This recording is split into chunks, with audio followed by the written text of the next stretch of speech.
ایک کہانی حصہ 59 یرمیہ حصہ دوم نوحہ وہ میرے لوگ ہوں گے اور میں ان کا خدا ہوں گا۔ یرمیہ 40 باب تا 52 باب اور نوحہ۔ یہ آخری وقت سے یرمیہ کی کتاب کا تسلسل ہے۔ خدا کے انصاف کے پاس ان کے گناہ کا فیصلہ کرنے کے سوا کوئی چارہ نہیں ہے، لیکن ہمیں یہ جان لینا چاہیے کہ خدا کا فیصلہ خدا کے لوگوں کے لیے نجات کی ایک اور شکل ہے، خدا کے لوگوں کی توبہ۔ اب خدا کے لوگوں کو ایک بار پھر خدا کی نصیحت قبول کرنا ہوگی۔ سبت کے دن کو مقدس جانو، یتیموں اور بیواؤں کی دیکھ بھال کرو، اعمال درست کرو۔ یوسیہ بادشاہ کی اصلاح سے پہلے اور بعد میں خدا کے لوگوں کا بقیہ خدا کی طرف لوٹ آیا، اگرچہ ہر ایک واپس نہیں ہوا، اور واپس آنے والوں نے ہمیشہ لا تبدیل خدا کی خدمت نہیں کی، بلکہ وہ اپنے منہ سے خدا کے سامنے اقرار کرتے ہیں۔ انہوں نے یہ کہہ کر خدا کا اعتراف کیا، ہم تیرے پاس آتے ہیں، اے خداوند مجھے تنبیہ کر پر اندازہ سے، اے خداوند ہم اپنی شرارت اور اپنے باپ دادا کی بدکرداری کا اقرار کرتے ہیں، کیونکہ ہم نے تیرا گناہ کیا ہے۔ اے خداوند تو مجھے شفا بخشے تو میں شفا پاؤں گا، تو ہی بچائے تو بچوں گا، کیونکہ تو میرا فخر ہے۔ اے خداوند اپنے لوگوں کو یعنی اسرائیل کے بقیہ کو بچا۔ نجات صرف خدا ہی دے سکتا ہے۔ خدا نے اپنے لوگوں کے گناہوں کی نشاندہی کی، ان گناہوں کے مطابق سزا کا اعلان کیا اور اپنے لوگوں کو اپنی طرف رجوع کرنے کا کہا، اور لوگوں کی طرف سے توبہ کی آوازیں آئیں۔ لیکن ہم جانتے ہیں یہاں تک کہ بیابان میں اور کنانی قضات کے دنوں میں بار بار سزا اور توبہ کے ذریعے بھی گناہ کا بنیادی مسئلہ حل نہیں ہوا۔ ان کی توبہ ہمیشہ تکلیف سے نجات کے لیے ہوتی تھی۔ وہ خدا کے دل میں دلچسپی نہیں رکھتے تھے، جس کے پاس سزا دینے کے علاوہ کوئی دوسرا راستہ نہیں تھا۔ یہی وجہ ہے کہ جب مصیبت کے بعد نجات اور نجات کے بعد امن آیا تو گناہ کا قابل مذمت چکر ایک بار پھر دہرایا گیا۔ یہ ان کی حد تھی۔ تو آخرکار خدا نجات کے کام کے موضوع کے طور پر ظاہر ہوتا ہے، لیکن ہمیں معلوم ہونا چاہیے خدا کے لوگوں کے بار بار ہونے والے جرائم کی وجہ سے خدا نجات کا موضوع ہونے کی حیثیت سے اگلا بہترین انتخاب نہیں ہے، بلکہ اصل منصوبہ ہے جو خدا کے پاس تخلیق سے پہلے تھا۔ ایسا نہیں ہے کہ خدا نے ان سے گناہ کرایا، لیکن اس لیے کہ قادر مطلق خدا نہ صرف ان کے ماضی اور حال کو بلکہ ان کے مستقبل کو بھی جانتا تھا، لہذا خدا ہر چیز کے موضوع کے طور پر ظاہر ہوا۔ خدا نے کہا، اس نے مسلسل دہرایا، میں ان کو پھر اس ملک میں لاؤں گا جو میں نے ان کے باپ دادا کو دیا تھا۔ میں ان کو جو میرے گلہ سے بچ رہے ہیں تمام ممالک سے جہاں جہاں میں نے ان کو ہانک دیا تھا جمع کر لوں گا، اور ان کو پھر ان کے گلہ خانہ میں لاؤں گا، اور وہ پھلیں گے اور بڑھیں گے۔ میں ان کو ایسا دل دوں گا کہ مجھے پہچانیں گے کہ میں خداوند ہوں، اور وہ میرے لوگ ہوں گے اور میں ان کا خدا ہوں گا، اس لیے کہ وہ پورے دل سے میری طرف پھریں گے۔ میں اپنی قوم اسرائیل اور یہودا کی اسیری کو موقوف کراؤں گا، اور میں ان کو اس ملک میں مالک ہونے کے لیے واپس لاؤں گا جو میں نے ان کے باپ دادا کو دیا۔ اس لیے اے میرے خادم یعقوب، ہراساں نہ ہو، اے اسرائیل گھبرا نہ جا، میں تیرے ساتھ ہوں اور تجھے بچاؤں گا۔ تم میرے لوگ ہوگے اور میں تمہارا خداوند ہوں گا۔ میں اسرائیل کا باپ ہوں اور افرایم میرا پہلوٹھا ہے۔ میں اسرائیل کے گھرانے اور یہودا کے گھرانے کے ساتھ نیا عہد باندھوں گا۔ انہوں نے میرے عہد کو توڑا، اگرچہ میں ان کا مالک تھا۔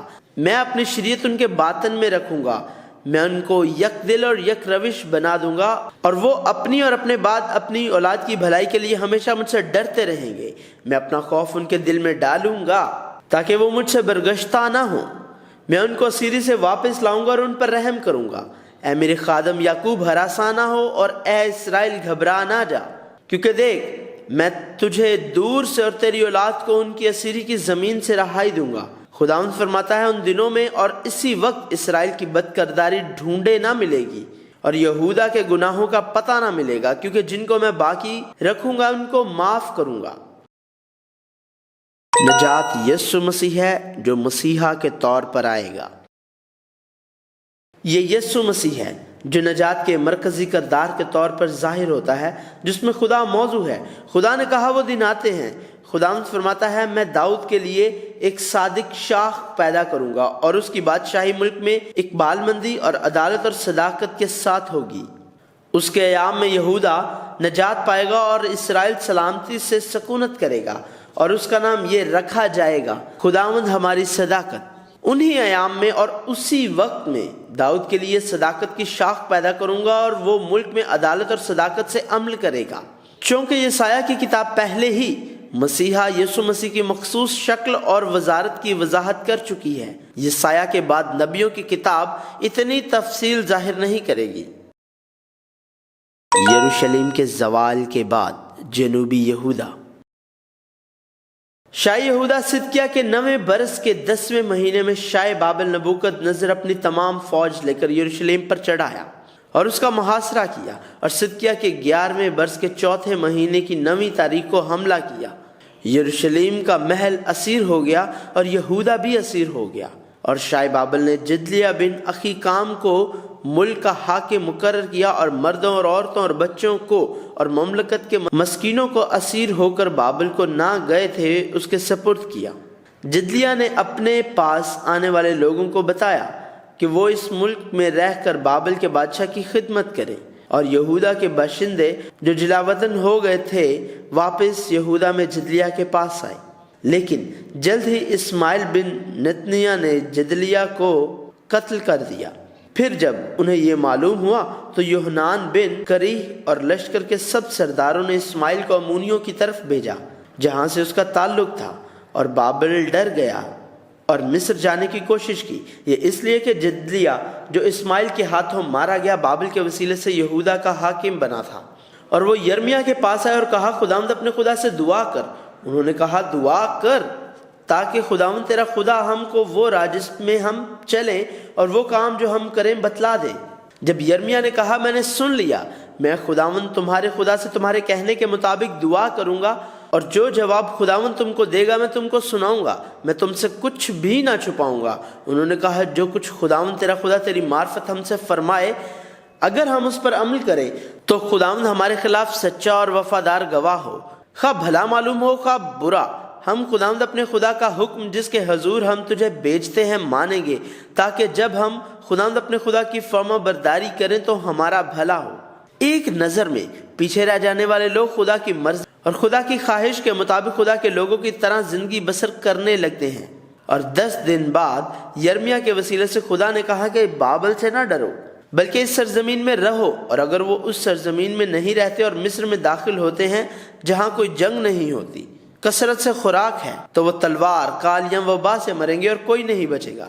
اور یرمیہ نے کہا اگر وہ اب بھی قائم رہتے ہیں اور مصر جاتے ہیں تو جیسے یروشلم کے باشندوں پر خدا کا قہر اور غضب نازل ہوا اسی طرح خدا کا قہر مصر میں بھی ان پر نازل ہوگا، یہاں تک کہ اگر تم مجھے خداوند اپنے خدا کے پاس دعا کے لیے بھیجتے ہو اور یہ کہ ہمیں بتائے کہ خداوند ہمارے خدا نے کیا کہا ہے اور ہم ایسا ہی کریں گے۔ اگر تم مصر جاؤ گے تو تم اپنے دل سے زیادہ دھوکہ دہی کرو گے اور تم کو یقیناً پتہ چل جائے گا، تم تلواروں کال اور وباؤں سے مرو گے جہاں تم جانے اور ٹھہرنے کا ارادہ رکھتے ہو، مصر مت جاؤ۔ جب انہوں نے یہ سنا تو عزریہ بن ہوسیہ، یوحنان بن کریہ اور سب لوگوں نے کہا تو جھوٹ بولتا ہے، خداوند ہمارے خدا نے تجھے یہ کہنے کو نہیں بھیجا کہ مصر میں بسنے کو نہ جاؤ۔ اپنے لبوں سے انہوں نے کہا خواہ بھلا معلوم ہو خواہ برا، ہم خداوند اپنے خدا کا حکم جس کے حضور ہم تجھے بیچتے ہیں مانیں گے، تاکہ جب ہم خداوند اپنے خدا کی فرما برداری کریں تو ہمارا بھلا ہو۔ لیکن جو وہ چاہتے تھے وہ خدا نہیں تھا، بلکہ خدا تھا کہ وہ ان کے مصر جانے کے پہلے سے طے شدہ فیصلے پر برکت دے۔ یہ بنی اسرائیل کی زندگی کا ایک رخ تھا، اگرچہ ان کی قوم گر گئی، ان کے مغرور اور احمق دل اب بھی زندہ تھے۔ آخرکار انہوں نے یرمیہ کے ذریعے موصول ہونے والے خدا کے کلام کی تعمیل نہیں کی اور مصر میں داخل ہوئے۔ پھر یرمیہ کے وسیلے سے انہوں نے خدا کا انتباہ سنا، میں یہودا کے باقی لوگوں کو جنہوں نے ملک مصر کا رخ کیا کہ وہاں جا کر بسیں پکڑوں گا، اور وہ ملک مصر ہی میں نابود ہوں گے، وہ تلوار اور کال سے ہلاک ہوں گے۔ میں ان کو جو ملک مصر میں بسنے جاتے ہیں اسی طرح سزا دوں گا جس طرح میں نے یروشلم کو تلوار اور کال اور وبا سے سزا دی ہے۔ یہودا کے باقی لوگوں میں سے جو ملک مصر میں بسنے کو جاتے ہیں نہ کوئی بچے گا نہ باقی رہے گا کہ وہ یہودا کی سرزمین میں واپس آئیں جس میں آ کر بسنے کے وہ مشتاق ہیں، کیونکہ بھاگ کر بچ نکلنے والوں کے سوا کوئی واپس نہ آئے گا۔ اس کے بجائے لوگوں نے کہا یہ بات جو تو نے خداوند کا نام لے کر ہم سے کہی ہم کبھی نہ مانیں گے، بلکہ ہم تو اسی بات پر عمل کریں گے جو ہم خود کہتے ہیں کہ ہم آسمان کی ملکہ کے لیے بخور جلائیں اور تپاون تپائیں گے، جس طرح ہم اور ہمارے باپ دادا، ہمارے بادشاہ اور ہمارے سردار یہودا کے شہروں اور یروشلم کے بازاروں میں کیا کرتے تھے، کیونکہ اس وقت ہم خوب کھاتے پیتے اور خوشحال اور مصیبتوں سے محفوظ تھے۔ پر جب سے ہم نے آسمان کی ملکہ کے لیے بخور جلانا اور تپاون تپانا چھوڑ دیا، تب سے ہم ہر چیز کے محتاج ہیں اور تلوار اور کال سے فنا ہو رہے ہیں۔ اور جب ہم آسمان کی ملکہ کے لیے بخور جلاتی اور تپاون تپاتی تھیں تو کیا ہم نے اپنے شوہروں کے بغیر اس کی عبادت کے لیے کلچے پکائے اور تپاون تپائے تھے؟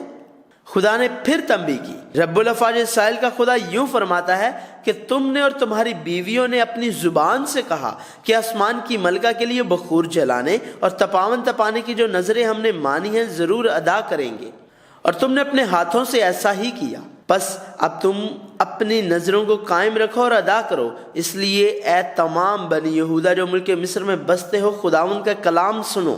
دیکھو خداوند فرماتا ہے، میں نے اپنے بزرگ نام کی قسم کھائی ہے کہ اب میرا نام یہودا کے لوگوں میں تمام ملک مصر میں کسی کے منہ سے نہ نکلے گا کہ وہ کہیں زندہ خداوند خدا کی قسم۔